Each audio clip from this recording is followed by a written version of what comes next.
Hi! காலையில என்ன சமைக்கிறதுன்னு பயங்கர கன்ஃப்யூஷன். இந்த பொடலங்காவும், கத்திரிக்காவும் வச்சுட்டு என்னடா பண்ணலான்னு யோசிச்சுட்ருந்தேன். சரி பெசரட்டுக்கு முதல்ல ரெடி பண்ணிடலான்னு சொல்லிட்டு, நைட்டே பச்சை பருப்பு ஊற வச்சுருந்தேன். ஸோ, அத வந்து பேட்டரா தோசைக்கு ரெடி பண்ணி வச்சுட்டேன். அதுக்கப்புறம் தான் ஒரு சம்பவம் நடந்தது. என்ன அப்டின்னா, பக்கத்து வீட்ல வந்து ஒரு 1 வீக் ப்ரையர் வந்து ஒரு ஆர்டர் ப்ளேஸ் பண்ணியிருந்தாங்க Instagram பேஜ்ல. அந்த அந்த Instagram பேஜ் வந்து பார்த்திங்கன்னா, திருப்பதி பாலாஜி. அதில ஒரு நெக்லஸ் பீஸ் தான் ஆர்டர் பண்ணியிருந்தாங்க. ஸோ, என்ன பேஜுன்னு ஃபெமிலியரா இல்லாதனால கேஷ் ஆன் டெலிவரி போட்டிருந்தாங்க. ரொம்ப சூப்பரா இருந்தது. ₹1000 வொர்த் அது. ஸோ, ஃப்ரீ டெலிவரின்னு போட்டிருந்ததுனால, கேஷ் ஆன் டெலிவரி போடலாம், வந்தா வாங்கிக்கலாம் அப்படின்னு சொல்லிட்டு அவங்க பிளான் பண்ணி வாங்கியிருந்தாங்க.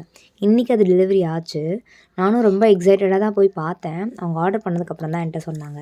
போய் பார்க்கும்போது வெறும் பாக்ஸுங்க.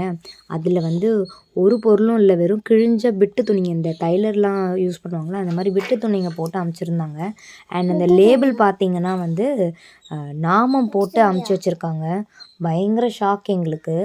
என்னடா இப்படி ஏமாத்துறாங்க அப்படின்ட்டு. அவன நாங்க பிடிக்க ட்ரை பண்ணோம். பட் அவர் எஸ்கேப் ஆயிட்டாரு. ஒரு கான்டாக்டும் இல்ல. அவங்க எப்படி ஏமாந்து அதில புக் பண்ணாங்கன்னு எங்களுக்கு ஒன்றுமே தெரில.